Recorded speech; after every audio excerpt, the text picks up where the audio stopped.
भावनेन आज आमकां मार्क इवेंजलिस्ट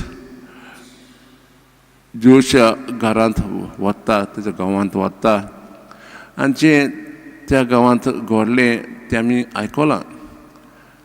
आनी आयकून जायत आमी अजाप जातलीं, कित्याक जेजू एके भाशेन देवाचो पूत तो खूब गिन्यान आसलें आनी जेजू तांकां एक नवें धर्म शिकयतालो आनी ताचे सोयरे दायरे लोक ताका अजापतात आनी ताका ताचे विश्वास दवरिनात, कित्याक तो तांचे मदलोच. ताचे बरोबर तो जेलो खूब वर्सां काडलीं, तशेंच ताणें जिवाचं काम केलें, म्हणजे ताका इतलें गिन्यान आसलें अशें ते लोक चिंतात.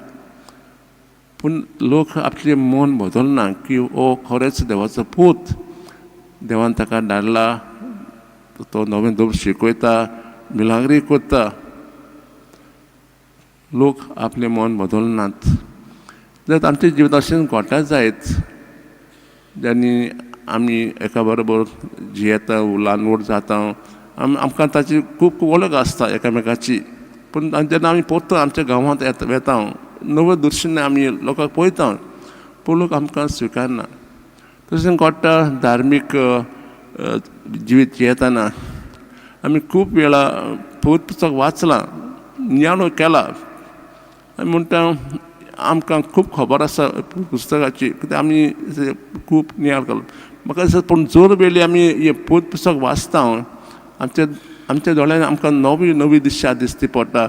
आनी तेन्ना अशें करून आमी पवित्र पुस्तक वाचता, दुसऱ्यांक पळयता, तर एक भाशेन आमची नवी दिशा आमकां येता, आमकां नवो उजवाड येता. पूण आमी कितें करता, वाचलां उलोवक आसाच, लोक बदलना, लोकांचें गिन्यान वाडना अशें चिंतता.